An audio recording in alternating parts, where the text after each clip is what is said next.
तीन भुवन में सार वीतराग विज्ञानता शिव स्वरूप शिवकार नमः त्रियोग समारिते।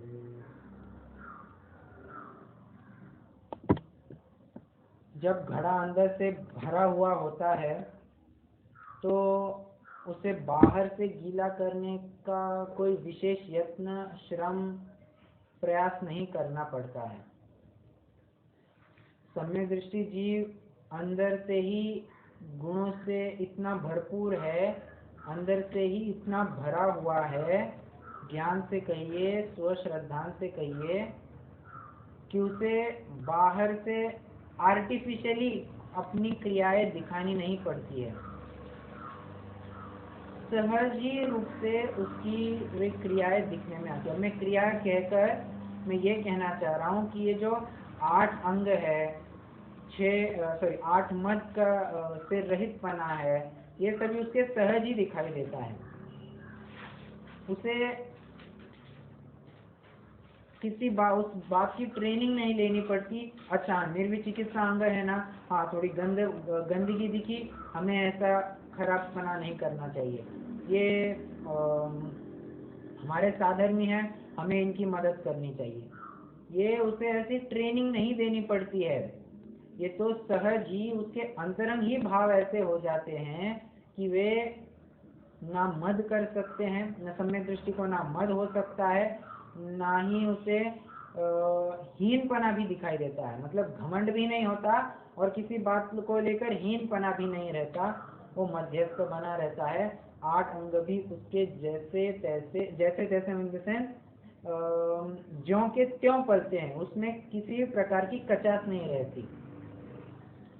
तो सम्यक दृष्टि के ही 25 दोषों से निवृत्ति की बात हमारी चल रही है, जिसमें कल हमने 8 मद के संबंध में चर्चा की थी, और बचे जो 3 गुण थे स्थितिकरण, वात्सल्य और प्रभावना, उनकी भी बात की थी। तो मद के बारे में भी हमने एक जाते जाते एक अंतिम बिंदु देखा था कि मद मतलब जरूरी नहीं है किसी बात को लेकर घमंड ही होना चाहिए या ऊंचा भाव दिखाना, अभिमान दिखाना, ये नहीं। मद के अंतर्गत हीनपना भी आ जाता है। मतलब मेरे पास वो धन नहीं है, मैं कितने खराब खानदान से आया हुआ हूँ, मेरे पास ताकत ही नहीं है, मैं कितना दुर्बल हूँ। वो दूसरी ढाल में आया ना, मैं सुखी दुखी मैं रंक राव, मेरे धन गृह गो धन प्रभाव, मेरे सुतति मैं सबल दीन बेरूप सुभग मूरख प्रवीण। वही बात यहाँ पर कह रहे हैं कि ये ऊंचा नीचा पना, मैं सुखी मैं दुखी, मैं बलवान मैं बलहीन, मैं अमीर मैं गरीब, ये भी भावना ये अपराध है। स्वयं को ऊंचा अनुभवना ये तो अपराध है ही, स्वयं को नीचा अनुभवना, हीन अनुभवना, ये भी तुल्य अपराध है। तो करना क्या? माध्यस्थ स्वयं भवाम्य, माध्यस्थ भाव को धारण करना चाहिए। चलिए 8 मत की भी हमारी चर्चा हो चुकी है। अभी हम 6 अनायतन और 3 मूढ़ता, इनके बारे में चर्चा शुरू करते हैं। छंद पढ़ते हैं। यह तो 2 ही पंक्तियों में पूरा प्रकरण उठा लिया है, तो वे 2 पंक्तियां पढ़ते हैं। 14वें छंद का उत्तरार्ध। कुगुरु कुदेव को वृष सेवक की, नहीं प्रशंस उच्चर है, जिन मुनि जिन श्रुत बिन कुगुरादिक, तिन्ह नाना मन कर है। 6 अनायतन।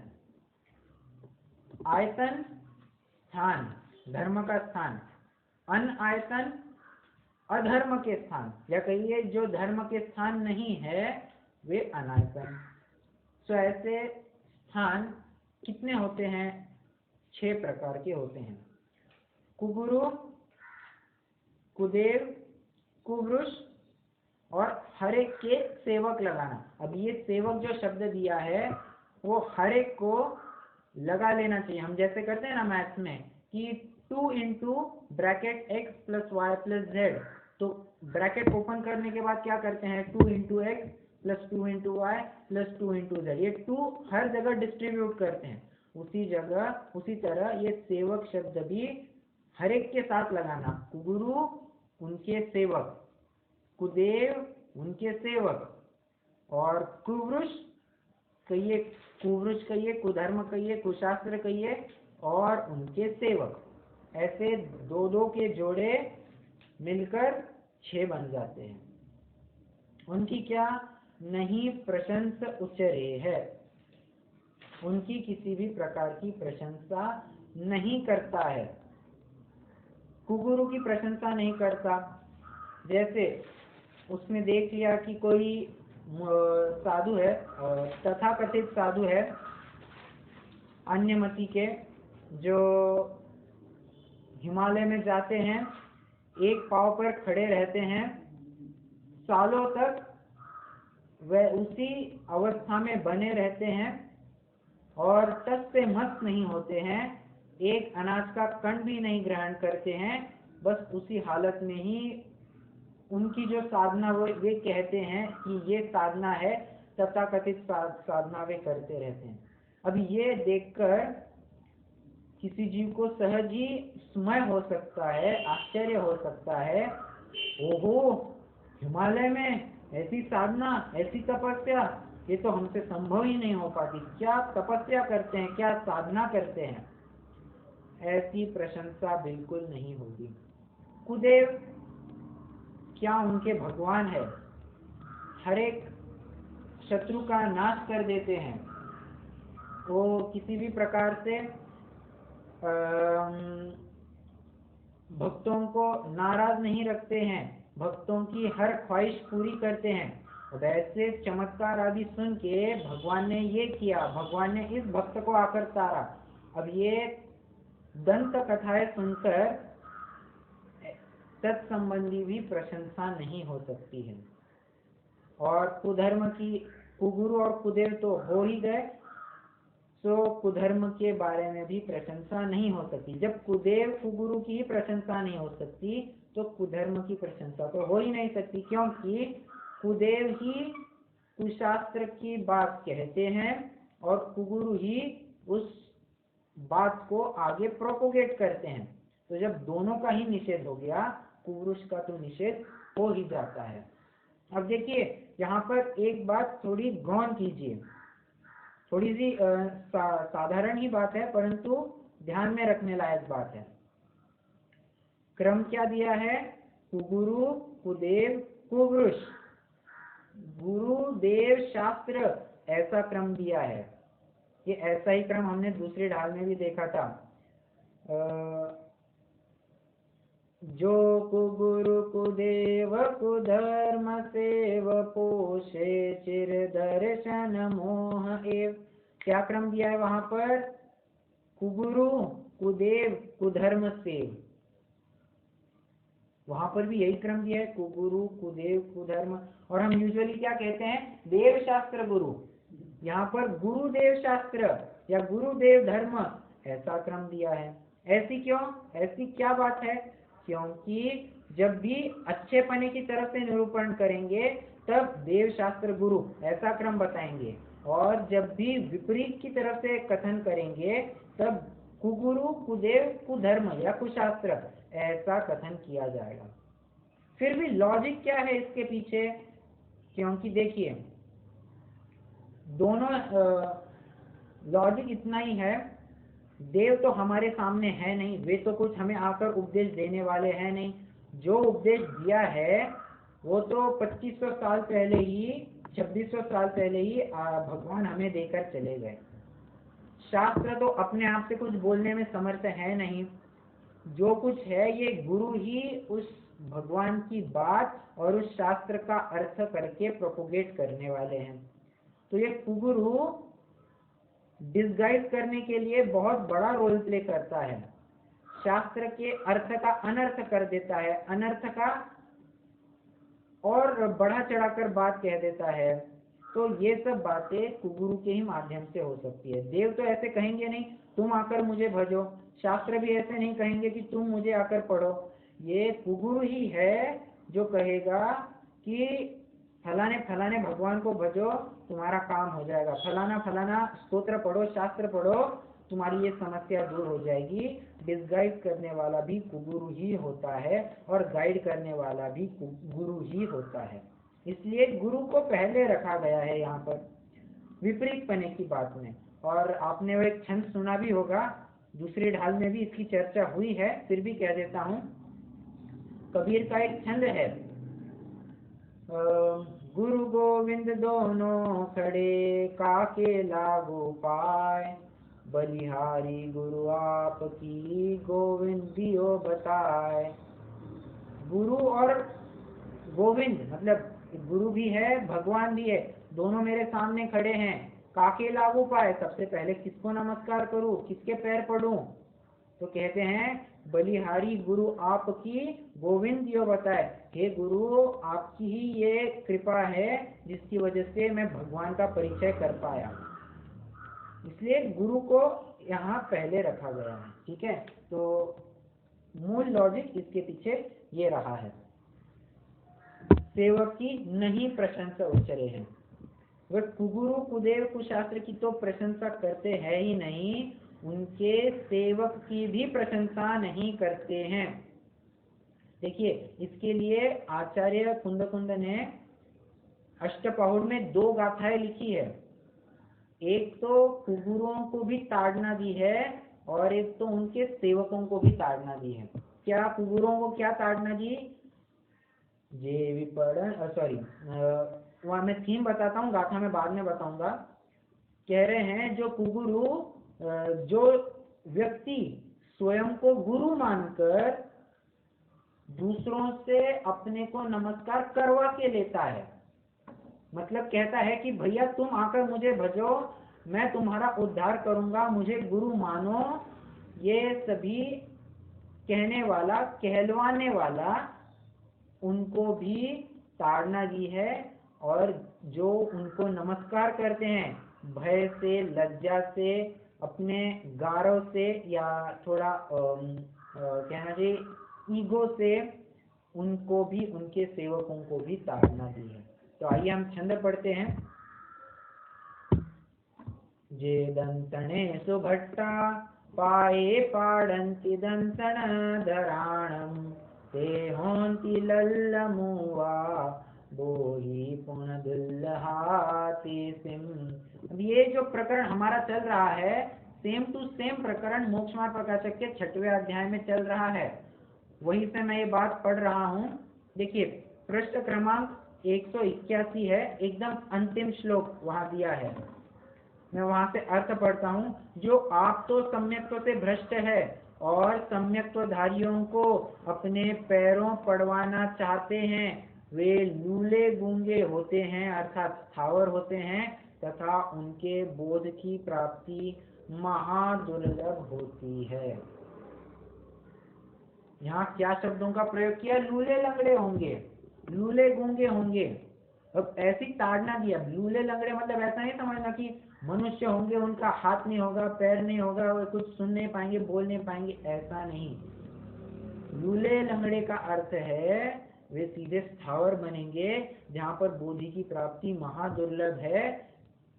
ज्ञान का तुमने सही से प्रयोग नहीं किया ना, तुमने जो सच्चे तत्व थे उनको सही तरह से नहीं समझा, अपने ज्ञान का दुरुपयोग किया। जाओ तुम ऐसी जगह जाओगे, तुम मतलब वो व्यक्ति ऐसी जगह जाएगा कि उसे ज्ञान करने का ही अवसर नहीं मिलेगा, मतलब थोड़ा कुछ सुधार करना होगा, सुधार का भी कोई अवसर नहीं मिलेगा।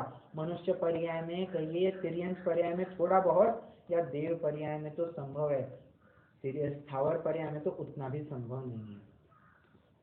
चलिए, और ये तो हमने उन गुरुओं की या उन देवों की तरफ से बात रखी। अब उनके सेवकों को भी या उनको नमस्कार करने वालों को भी ताड़ना दी है। कह रहे हैं जे विपणन्ति च तेसिं जानन्ता लज्जागारव भयेण तेसिं प्रीणति बोहि पावन्ननुमोयमाणानम्। जो जानते हुए भी लज्जा, गारव और भय से उनके पैरों पड़ते हैं, उनके भी बोधि अर्थात सम्यक तो नहीं है। कैसे हैं वे जीव? पाप की अनुमोदना करते हैं। पापियों का सम्मान आदि करने से भी उस पाप की अनुमोदना का फल लगता है। औरों से तो भले हैं, हमसे तो भले हैं ना, हम तो उतना भी तप नहीं कर पा रहे हैं। वो तो देखो कितना पंचाग्नि तप रहे हैं, हिमालय की ठंडी में गल रहे हैं, फिर भी तस से मस नहीं हो रहे हैं। क्या साधना, क्या तपस्या! ऐसा करना, ऐसी वाहवाह करना भी पाप की ही अनुमोदना है, और इससे पाप बंध ही होता है। कोई कहेगा नहीं नहीं, हम तो बस उनके गुणों को अंगीकार करने के लिए कह रहे थे। अरे गलत बात के गुणों का अंगीकार थोड़ी ना किया जाए। जो गलत व्यक्ति है उससे थोड़ी ना कुछ ग्रहण किया जा सकता है, नहीं किया जा सकता। वो पाप रूपी कार्य का प्रवर्तन कर रहे हैं, अल्टीमेटली उसकी अनुमोदना ही हो रही है ना, तो उस अनुमोदना का फल लग रहा है तुम्हें। चलिए, और क्या कहते हैं कि कुपात्र दान की भी फिर यहाँ पर बात समझना। नहीं प्रशंसा उच्चर है, मतलब उनकी प्रशंसा भी नहीं उच्चरता है, मतलब उनकी प्रशंसा नहीं करता। प्रशंसा करके फिर उन्हें दानादिक भी नहीं देता है। क्यों? क्योंकि ऐसे लोगों को दान देना भी कुपात्र दान में गर्भित किया गया है, सुपात्र दान में नहीं लिया गया है। और कुपात्र दान का फल कुभोग भूमि में जन्म हुआ करता है। कुभोग भूमि की ऐसी क्या विशेषता है? कुभोग भूमि में एकदम कार्टून दिखता है, प्रॉपरली जो कार्टून होता है, जो दिखाए जाते हैं, जो छोटे बच्चों के कार्टून होते हैं, सेम टू सेम वैसे ही कार्टून वहां पर होते हैं। कैसे? किसी का शेर, किसी का मुख एकदम बाघ जैसा, शरीर एकदम गाय जैसा, और पूंछ एकदम घोड़े जैसी। या कैसे? मुंह एकदम बंदर जैसा, एक कान एकदम किसी गाय के जैसा, दूसरा कान एकदम हाथी जैसा, बचा हुआ शरीर मनुष्य जैसा, और पूंछ किसी और ही प्राणी जैसी। या एक पैर एकदम चींटी जैसा, एक पैर एकदम ऊंट जैसा। ये सब ऐसी विकृति दिखाई देती है तो भोग भूमि, परंतु ऐसी विचित्रता के साथ होती है। और वहां खाने के लिए भी आपको मालूम होगा, वहां पर मिट्टी खाई जाती है भोजन में। Sorry, I am extremely sorry, वहाँ खाने के बारे में थोड़ा कंफर्म करना पड़ेगा, वहाँ क्या खाया जाता है। शायद वहाँ कल्प वृक्ष ही होते हैं, परंतु वहाँ शरीर की व्यवस्था तो बहुत ही विकृत होती है। खाने की क्या बात है, मैं आपको कल कंफर्म करूंगा। चलिए, तो कहने की बात इतनी है, ऐसी अवस्था में जाएंगे जहां पर बहुत विकृति होगी। क्यों? क्योंकि तुमने एक विकृत या पथ से विमुख व्यक्ति को दान दिया था, उसकी सहायता की थी। ये तुम्हें गलत बात है। अभी इसमें सर्वथा ही नहीं समझना। कैसे? मैं इसमें थोड़ी सी अपेक्षा घटित करना चाहूंगा। जो कोई भी जीव इनको दान देता है, दानादिक देता है, इनके फंड में डोनेशन देता है, ये मानकर कि ये बहुत अच्छा काम कर रहे हैं, एक बैकएंड में उस धर्म के प्रति सॉफ्ट कॉर्नर बना है, तो अल्टीमेट इफेक्ट क्या बनेगा? वो उस कार्य में धर्म मानकर, उस धर्म की अनुमोदना मानकर उसे वो पैसा दे रहा है, उसकी निंदा की गई है। फिर कोई ऐसे ही सहज ही में कोई कहना चाहिए कि बहुत ही इच्छुक जीव हो या गरजवंत जीव हो, जैसे सच में ही कोई जीव कुदेव का भक्त हो, परंतु उसके पास पैसे की कोई व्यवस्था नहीं हो रही है, तो भले ही पैसे नहीं दिए उसे, हमने उसे कुछ सहायता के रूप में हमने कुछ उसे थोड़ा अनाज दे दिया, थोड़ा कुछ खाद्य सामग्री दे दी, भक्ष्य खाद्य सामग्री दे दी, जिससे उसका पेट पानी पुरता थोड़ा काम चल जाए, तो कहते हैं इसमें कोई दोष नहीं लगेगा। परंतु कुपात्र दान में तो जाएगा, क्योंकि सेवक की है, धर्म के नाम पर करेंगे तो यह महापाप में जाएगा। ठीक है, फिर सहज ही में कोई मदद करनी हो तो वो अलग बात है, उसके बारे में हम ज्यादा कुछ नहीं कह सकते हैं, परंतु धर्म के नाम पर अगर किया है तो वो बहुत बड़ा पाप है। चलिए, 6 अनायतन की बात हो गई है।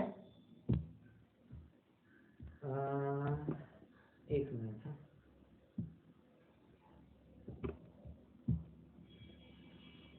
और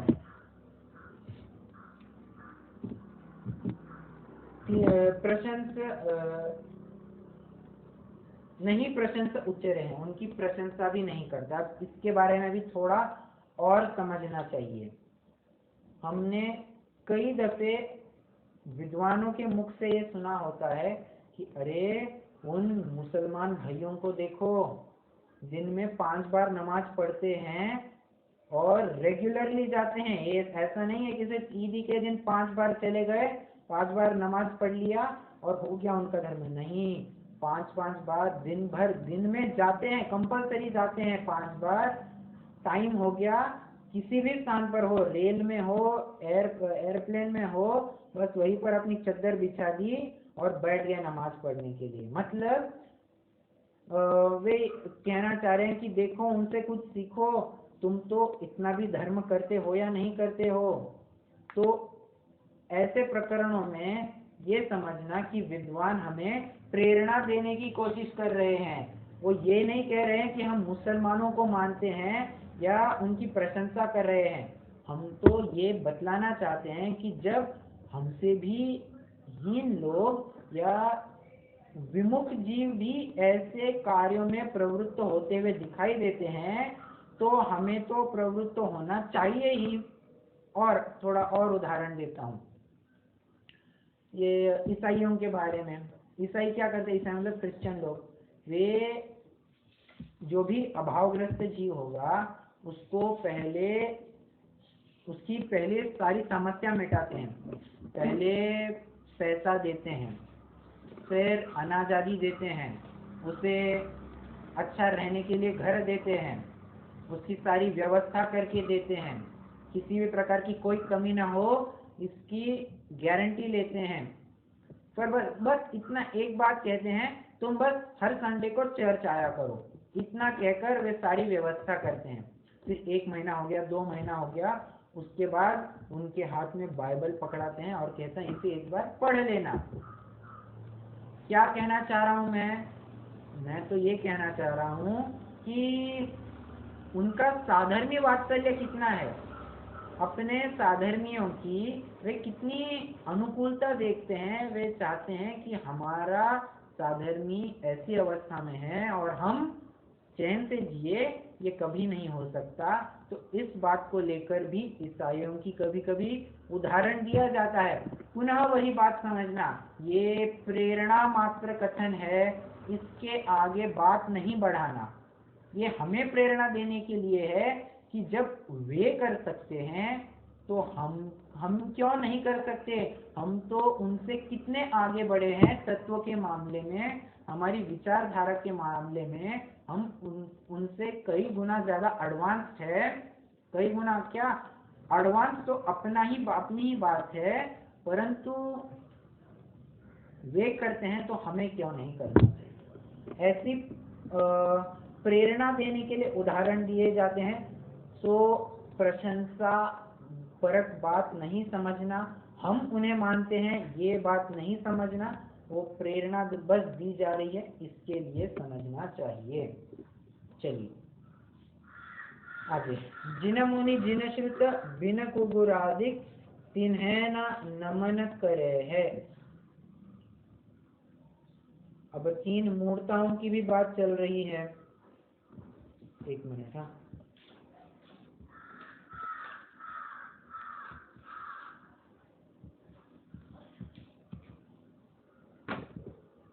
अच्छा, एक छंद मुझे याद आ रहा है रत्नाकर शावकाचार्य का। भयाशा स्नेह लोभाच कुदेवागमलिंगिनां प्रमाणं विनयं चैव न कुर्यु शुद्ध दृष्टय।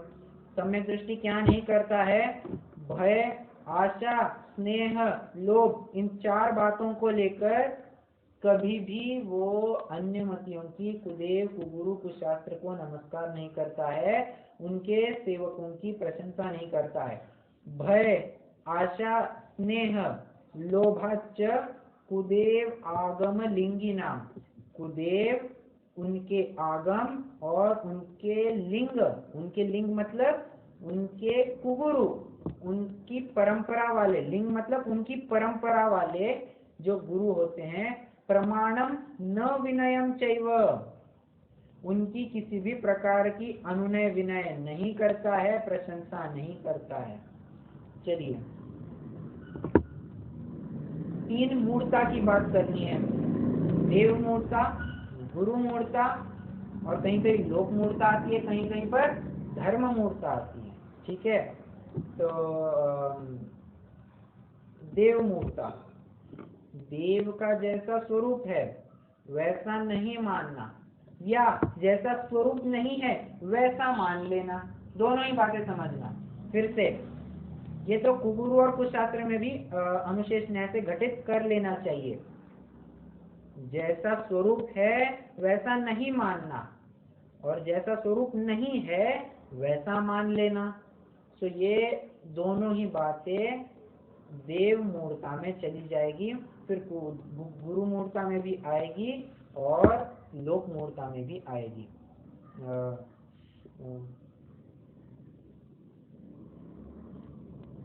हाँ, रत्नाकर शावकाचार्य का छंद।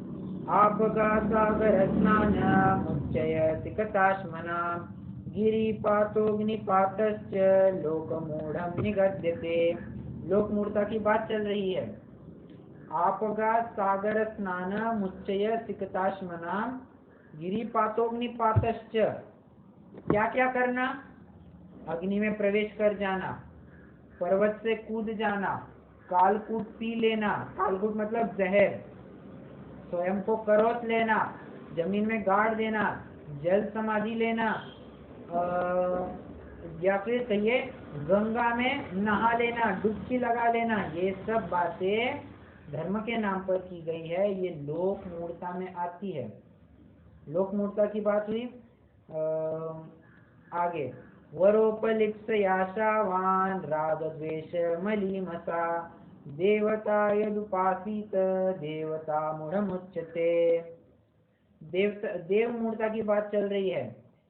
वरोपलिप्स याशावान राग द्वेष मलीमसा, जो राग द्वेष से युक्त है, आशावान है, ऐसे देवों की प्रशंसा करना, उनको भजना, उनकी पूजा अर्चा करना, ये देव मूर्ता में आता है। राग द्वेष मलीमसा देवता यदुपासित, यद उपासित, ऐसे देवों की जो उपासना करता है या उनकी जो उपासना है वो देव मूर्ता कहलाती है। और गुरु मूर्ता, सग्रंथारंभ हिंसानां संसारावर्तवर्तिनां पाखंडिनां पुरस्कारो येयं पाखंडी मोहनम। ये पाखंडी मूर्ता की बात चल रही है। अब आप कहेंगे कुगुरु मूर्ता मतलब पाखंडी मूर्ता, मतलब कुगुरुओं को मानना ये पाखंडी मूर्ता है। पाखंडी मतलब हम क्या समझते हैं? ढोंगी, भोंदू, बराबर। परंतु ऐसी बात बिल्कुल नहीं है। मैं अगर कहूं कि कुंद स्वामी पाखंडी थे तो बिल्कुल भी आश्चर्य नहीं मान के लेना, क्योंकि पाखंडी का शब्दशः अर्थ होता है पाखंडी, पाप का खंडन करने वाला पाखंडी होता है। तो पाखंडी, पाप का खंडन करने वाले हमारे समस्त मुनिराज होते हैं, जो राग द्वेष विकार वर्जित लीन आत्म ध्यान में ऐसे गुरुओं का स्वरूप बता रहे हैं। सो गुरु राग द्वेष से रहित हो चुके हैं, 5 पापों से रहित, उन्होंने पंच महाव्रत धारण कर लिया है। सो वे पापों में रक्त कैसे हो सकते हैं? अतः उन्होंने पापों का खंडन किया है, वे पाखंडी कहलाते हैं। परंतु ये अन्य मतियों ने हमारे ऐसे उच्च शब्दों को लेकर उसकी एकदम नैया ठिकाने ला दी है, मतलब उसकी बहुत दयनीय अवस्था करके रख दी है। जैसे आपको बताऊं, लुच्चा ये शब्द हमारे यहाँ बहुत पूजनीय है। लुच्चा मतलब लॉन्च करने वाला लुच्चा कहलाता है, परंतु लोक में ये गाली के रूप में प्रयोग किया जाता है। ये ऐसा क्यों हुआ? एक दूसरे के धर्म के उच्च कोटि के शब्द लेना और उनकी बुराई करने के लिए उनको गाली के रूप में प्रयोग करना। जैसे और बताता हूँ, ये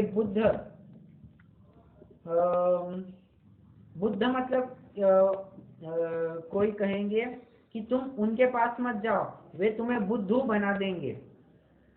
अब वैसे बुद्धू मतलब होता है ज्ञानवान, हमारे सभी अरहंत भगवान बुद्धू है।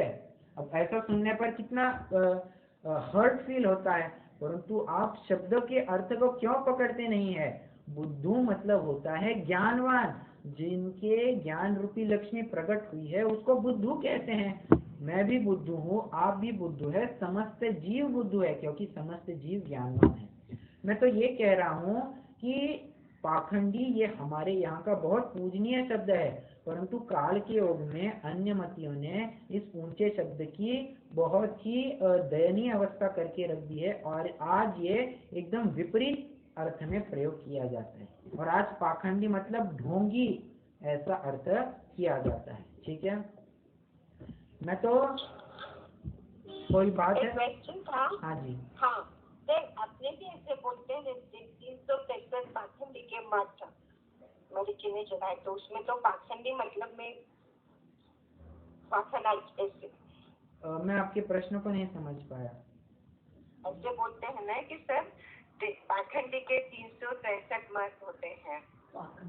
अच्छा, पाखंडी के 363 मत। देखिए 363 मत जो है ना, वो तो आदिनाथ भगवान का जो पोता है मरीचि, मतलब महावीर भगवान का पूर्व भव, उसने आदिनाथ भगवान के उपदेश की विराधना की थी, उसका विरोध किया था, और तब जाकर 363 मत स्थापित किए थे। तो उनको पाखंडी क्यों कहा?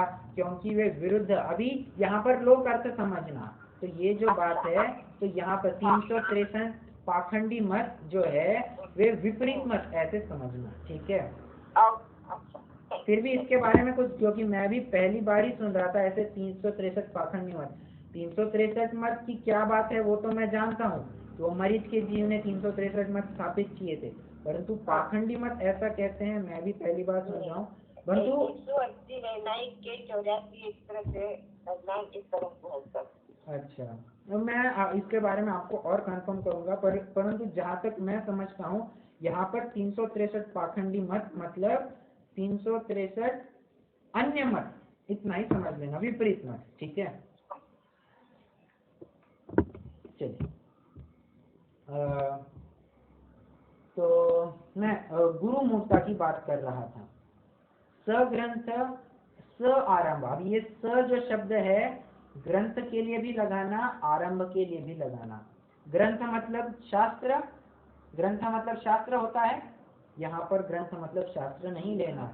ग्रंथ मतलब, बहुत बढ़िया, ग्रंथ मतलब होता है गाठ, और ग्रंथ का एक और अर्थ परिग्रह भी होता है।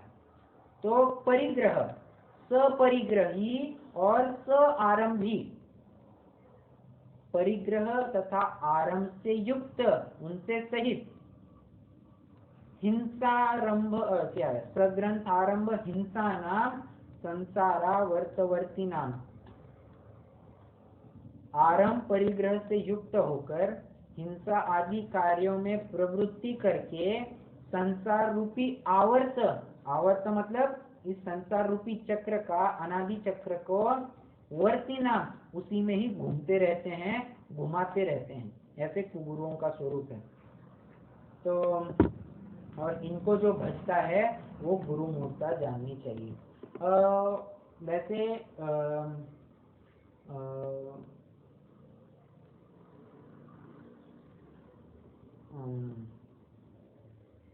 जो अभी अभी बात कही कि परिग्रह और आरंभ, तो परिग्रह मतलब ये पांचवा पाप बताया है, और आरंभ मतलब ये पहले पाप की तरफ से कथन किया, हिंसा। वैसे आरंभ ये पांचों पाप के लिए भी प्रयुक्त शब्द है, और परिग्रह ये शब्द कहने पर भी उसमें पांचों पाप पहले के गर्भित हो जाते हैं, परंतु थोड़ा अलग अलग दिखाना है, या कहिए छंदानुरोध से। टॉटोलॉजी नाम का एक फिगर ऑफ स्पीच है, उस हिसाब से भी देखें तो इसमें कोई दिक्कत नहीं है। और एक जानकारी के लिए बात बता दूं, आचार्य कुंद ने जो पांचवा अनुव्रत है, हम क्या कहते हैं, परिग्रह परिमाण व्रत, पांचवा अनुव्रत कह रहा हूँ, पांचवा अनुव्रत क्या कहते हैं, परिग्रह परिमाण व्रत। आचार्य कुंद ने अलग ही नाम दे दिया, क्या, परिग्रहारंभ परिमाण व्रत, परिग्रह के साथ साथ आरंभ भी जोड़ दिया। यहाँ इतना कहना चाह रहा हूँ कि परिग्रह कहा है तो साथ में आरंभ भी आता है, और आरंभ कहा है तो साथ में परिग्रह भी आ जाता है, इसलिए दोनों यहाँ पर साथ लिखे। तो इनके सहित जो होते हैं और संसार रूपी आवर्त में चक्र में घूमते रहते हैं, वे कुदेव जानना, और उनकी सेवा करने वाले उनके वो भी एक अनायतन जानना, उनकी प्रशंसा नहीं करना। चलिए, इन्हें न नमन करे है, उनकी किसी भी प्रकार की अनुनय विनय पूजा अर्चा उपासना नहीं करता है। वैसे भावार्थ का भी पूरी बात आ चुकी है। 1 मिनट, अरे चला गया,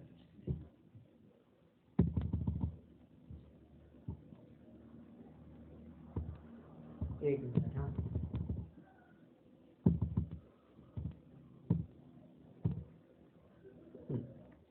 एक मिनट में इसका भावार्थ पढ़ लेते हैं। कुगुरु कुदेव कुधर्म, कुगुरु सेवक, कुदेव सेवक तथा कुधर्म सेवक, ये 6 अनायतन धर्म के अस्थान दोष कहलाते हैं, नामक दोष कहलाते हैं। उनकी भक्ति विनय और पूजनादि तो दूर रही, किंतु सम्यक दृष्टि जीव उनकी प्रशंसा भी नहीं करता, क्योंकि उनकी प्रशंसा करने से भी सम्यक्त्व में दोष लगता है। सम्यक दृष्टि जीव जिनेन्द्र देव, वितरागी मुनि और जिनवाणी के अतिरिक्त कुदेव और कुशास्त्र आदि को भय, आशा, लोभ और स्नेह आदि के कारण भी नमस्कार नहीं करता, क्योंकि उन्हें नमस्कार करने मात्र से भी सम्यक तो दूषित हो जाता है। और कुगुरु सेवा, कुदेव सेवा तथा कुधर्म सेवा, ये 3 भी सम्यक्त्व के मूढ़ता नामक दोष है।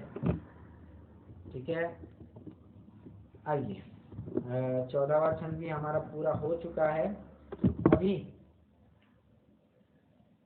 15वें छंद में बढ़ जाते हैं, जितनी चर्चा हो पाएगी उतनी करेंगे, और फिर बची चर्चा कल करनी है, क्योंकि कल हमारा अंतिम दिन है। कल के दिन में हमें तीसरी ढाल पूरी करनी है। देखते हैं, अगर हो पाए तो आज ही ये छंद भी पूरा कर देंगे 15वां, फिर बची चर्चा कर, क्योंकि शायद हो सकती है कल चर्चा थोड़ी बड़ी हो। देखते हैं, 15वां छंद पढ़ेंगे। दोष रहित गुण सहित सुधीजे, सम्यक दर्श सजह, चरित मोहवश लिशन संयम, पसुरनाथ जय है। यही पैगृह मिन रचै जो, जलते भिन्न कमल है। नगर नारी को प्यार यथा का, देनेम अमल है। यहाँ पर अभी अव्रति सम्यक दृष्टि की देवों द्वारा पूजा और गृहस्थ पने में अप्रीति, ऐसी बात चल रही है, इसका प्रकरण चल रहा है। क्या कह रहे हैं, दोष रहित गुण सहित सुधीजे, सम्यक दर्श सजे हैं। सम्यक दृष्टि या सम्यक दर्शन कैसे श्रृंगार को या अलंकारित होता है, दोष से रहित और गुणों से सहित, दोनों प्रकार से कह रहे हैं। स्याद्वाद का कथन है दोषों से रहित गुणों से सहित। सुधीजे, ऐसे जो सुधी लोग होते हैं उनका सम्यक दर्शन सजता है। सजे है मतलब सजे है का क्या अर्थ दिया है? भूषित है, भूषा को प्राप्त होता है, उसको प्रशंसा का पात्र होता है। चरित मोह वश लेशन संजम पैसुर नाथ जजे है। यद्यपि चारित्र मोह के उदयवश सम्यक या संयम नहीं है, फिर भी सुरनाथ जजे है। देव भी इनकी पूजा अर्चा या इनका महात्म्य गाते हैं। अब इसको थोड़ा समझते हैं। चरित्र मोह वश लेशन संजम, ये बात वैसे कौन से गुणस्थानवर्ती जीव की चल रही है बताएंगे? अभी तक जितनी हमने चर्चा की पूरी अभी तक तीसरी ढाल में, वो किसकी चर्चा है?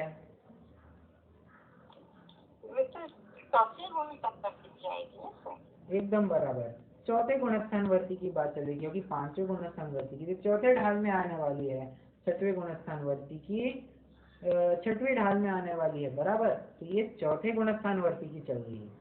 चौथे गुणस्थानवर्ती की बात क्या है? उसके दर्शन मोह का अभाव है।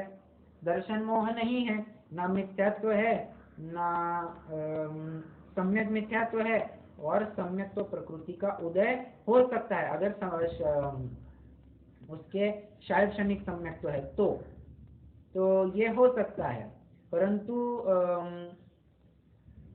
मेन जो है दर्शन मोह में मिथ्यात्व, वो तो नहीं है, मिथ्यात्व का अभाव हो चुका है, तो दर्शन मोह नहीं है ऐसा कह दिया जाता है। क्योंकि सम्यक तो हम देखकर आए हैं जो प्रवेशिका में कि सम्यक तो प्रकृति है, वो तो कुछ भी मायने नहीं रखती है।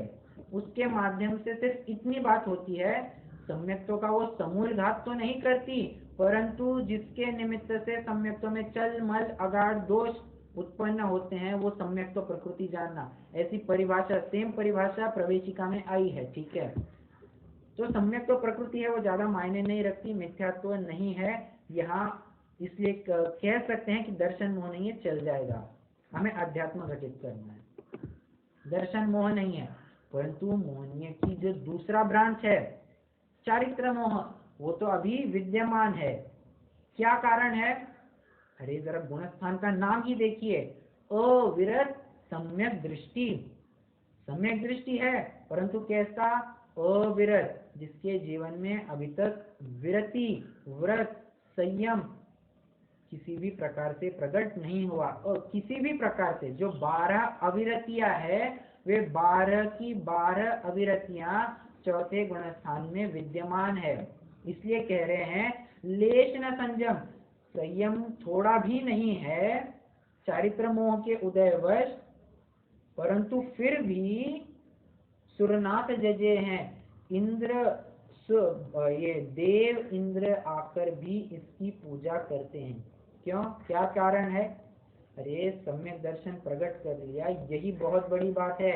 एक बार सम्यक दर्शन प्रकट कर लिया, फिर क्या बात है? सच्ची ट्रेन को हमने जाना, उसका यथार्थ श्रद्धान किया, बोर्ड पट्टी हमने पढ़ी कि हाँ ये दिल्ली ही जाने वाली ट्रेन है, उसको जाना, श्रद्धान किया, चेक किया, नंबर से, टिकट पे जो नंबर दिया था ट्रेन का नंबर है, हमने मैच करके चेक किया, बराबर आया, श्रद्धान किया, बैठ गए। अब क्या बात रही? श्रद्धान कर लिया, बस दिल्ली आने तक हमें किसी प्रकार की चिंता नहीं करनी है। फिर कितने जल्दी पहुंच रहे हैं उसकी बात अभी थोड़ी गौन कीजिए, क्योंकि ट्रेन में एक बार बैठ गए हैं तो डेस्टिनेशन पर तो पहुंचना ही है, इसमें कोई दो राय नहीं है। यही बात यहाँ कह रहे हैं कि सम्यक दर्शन एक बार प्रकट हो गया तो दृष्टि मुक्त कहलाते हैं। मार्ग तो उसने देख लिया है, फिर वो अभी चले, तुरंत जाए, या थोड़े कालांतर में मोक्ष को जाए, मार्ग तो उसने देख लिया है। अब बस उसका पुरुषार्थ नहीं हो रहा है, इसी वजह से वो आगे नहीं बढ़ पा रहा है। तो इसी बात को लेकर वो सम्यक दर्शन का इतना महात्म्य है कि इसकी वजह से वो सुरनाथ भी उसकी पूजा करते हैं।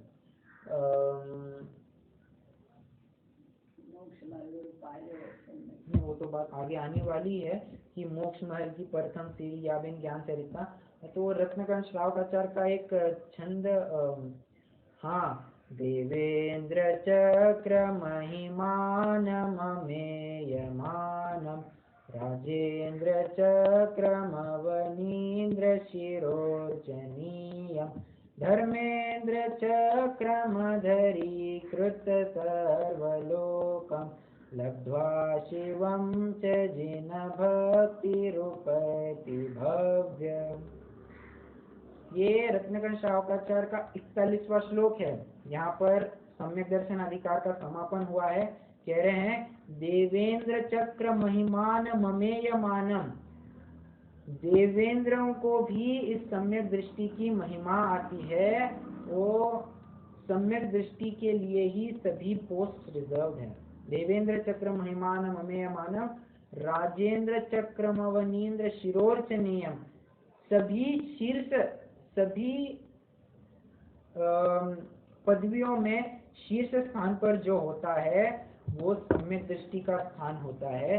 इसीलिए अपने से भी बड़ा जानकर वो सम्यक दृष्टि की इतना महात्म्य गाते हैं देव लोग। यहाँ तो हम ये देख रहे हैं कि देव सम्यक दृष्टि को क्यों पूछता है, जबकि देव तो रिद्धियों में एक साधारण सम्यक दृष्टि से कई गुना बड़ा है। उसके पास इतनी रिद्धियां है, इतनी संपन्नता है, फिर भी एक सामान्य गृहस्थ सम्यक दृष्टि को ये पूज रहा है।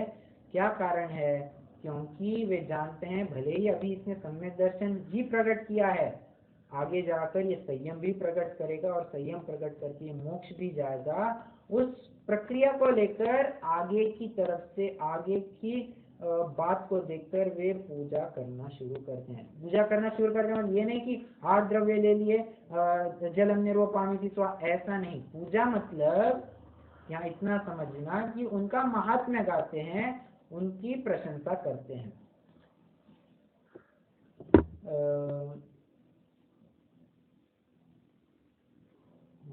एक और छंद था वो रत्नकर्ण श्रावकाचार्य का,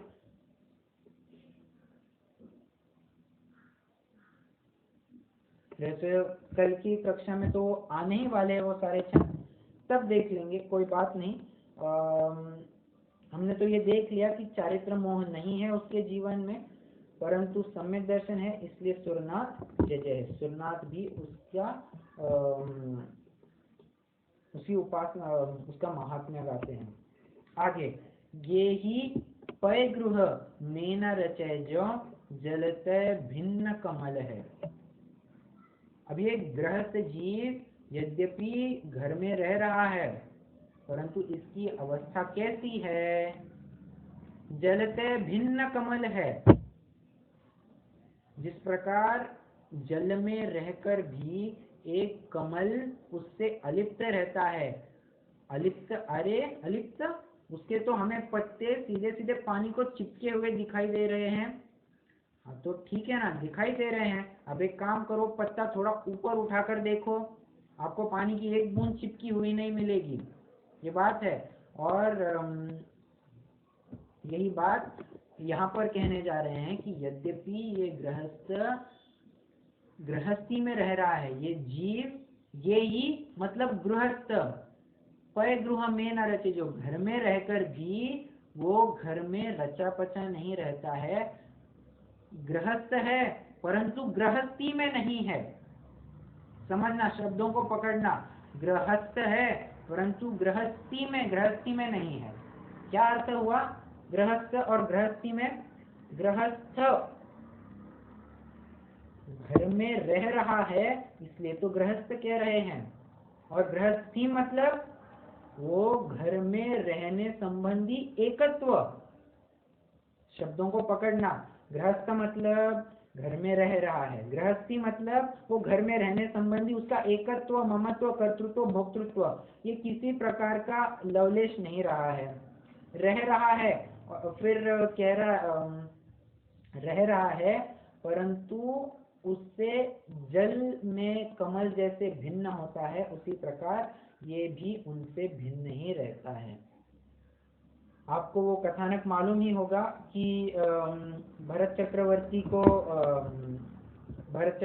की वो एक कथा आती है कि कोई व्यक्ति ऐसा कह बैठा कि अरे राजन, आपकी तो इतने मजे हैं, 96,000 रानियां हैं, इतने 6 खंडाधिपति हो आप, आपकी इतनी संपत्ति है, छोड़े 14 रत्न, कितने 9 रत्न है, 14 रत्न है, 9 निधियां है, ये इतने सब, इतने करोड़ हाथी, इतने लाख घोड़े, 84 लाख हाथी है, 18 करोड़ घोड़े, इतनी सारी संपत्ति है, आप फिर भी उनमें इतने उदास क्यों रहते हो? आप इनका उपभोग करो, क्यों ऐसे उदासीन बैठे हो? तो कहते हैं, तो राजा भरत चक्रवर्ती ने कहा,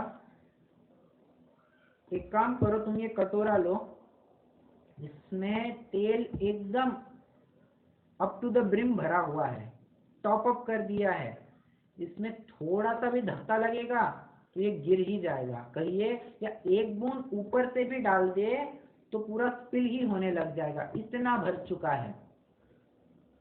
तो राजा ने कहा, ये तेल का कटोरा लो और मेरे पूरे नगर में घूम कर आओ, पर एक ध्यान रखना, मेरे पीछे, तुम्हारे पीछे पीछे 2 सिपाही आएंगे, एक बूंद भी उसमें से ढुलक गई, नीचे गिर गई, वही समय तुम्हारा अंत समझ लेना, पीछे से आने वाले सैनिक तुम्हारी गर्दन छाट देंगे।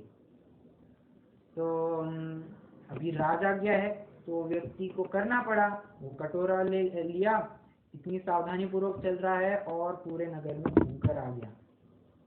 तो राजा पूछते हैं, क्यों भाई, क्या क्या देखा तुमने? वो तो कह रहे हैं, साहब मैं मेरी जान बचाने की पूरी कोशिश कर रहा था, मैं तो बस इसी की तरफ ध्यान रख रहा था, कहीं ये तेल की एक भी बूंद बाहर ना चली जाए, कहीं थोड़ा भी मैं चूक न जाऊं। तो राजा ने भी, भरत चक्रवर्ती ने भी वही कहा, बस उसी तरह, यद्यपि मेरी भी ऐसी हालत है, मैं थोड़ा भी अगर चूक जाऊं मार्ग से तो पीछे से कर्म बैरी आ रहे हैं, कर्म रूपी सिपाही आ रहे हैं, मेरे स्वरूप से मुझे छाट देंगे, मुझे अलग कर देंगे, मैं इस कीमत पर भोगों में रचा पचा रहना पसंद नहीं कर सकता। ये ऐसी बात कही है। और वो बात तो सुनी होगी, भरत जी घर में भी वैरागी, घर में भी रहकर वे वैराग्य का ही अध्ययन अभ्यास करते हैं। कहने की बात यह है कि गृहस्थ है परंतु गृहस्थी में नहीं है। इसकी क्रक्स बताना चाहूँ, फिर से रिपीट करता हूँ, गृहस्थ है परंतु गृहस्थी में नहीं है। और आपने अरहंत की परिभाषा बालबोध भाग 3 में पढ़ी हुई है। कोई बताएगा बालबोध में क्या परिभाषा दी है अरहंतों की?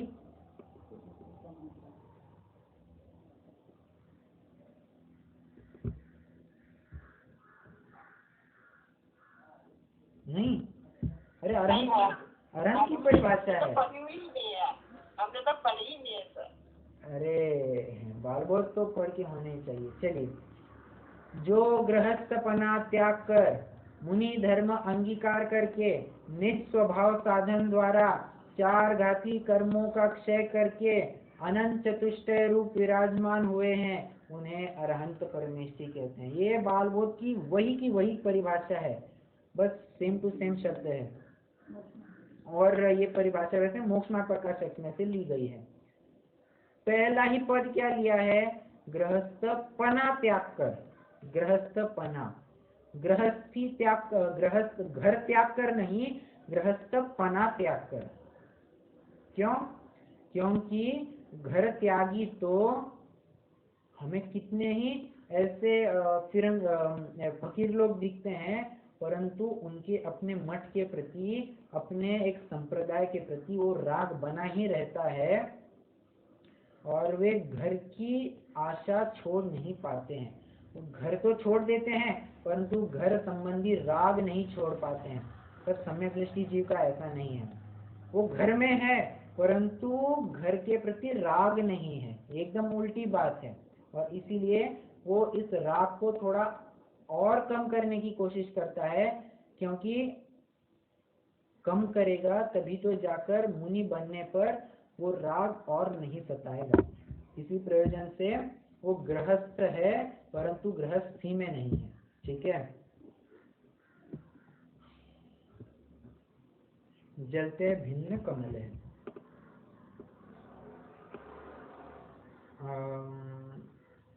समाचार की बात तो यहाँ आएगी क्या? नहीं।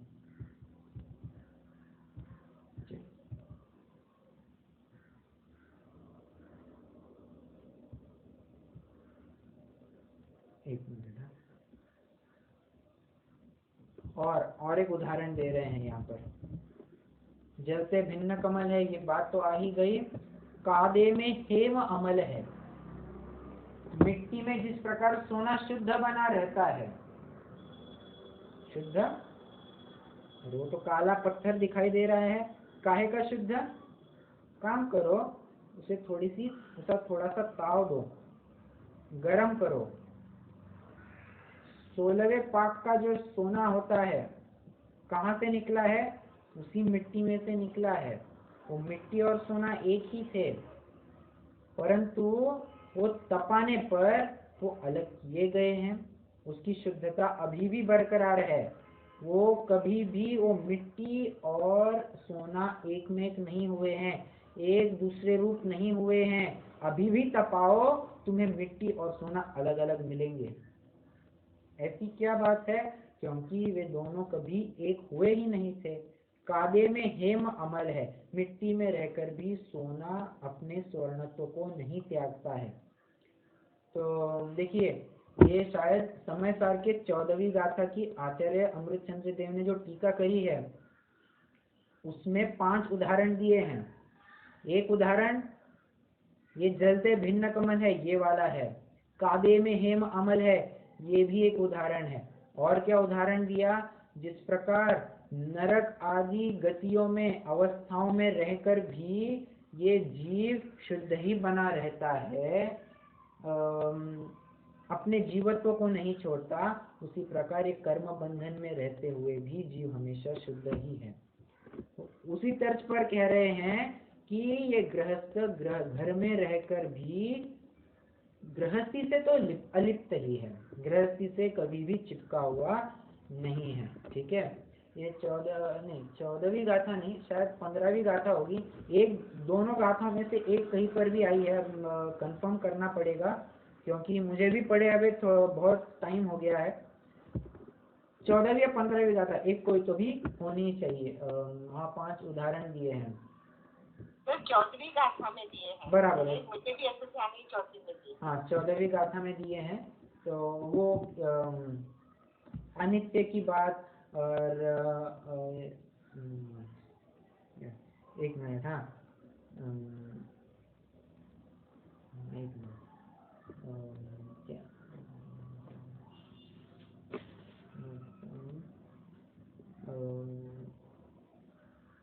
ठीक है, कोई बात नहीं। आप वो 14वीं गाथा रेफर कर लेना, तो वहाँ पर मिल जाएगा। वहाँ 5 उदाहरण दिए हैं, तो इसी के लिए दिए हैं।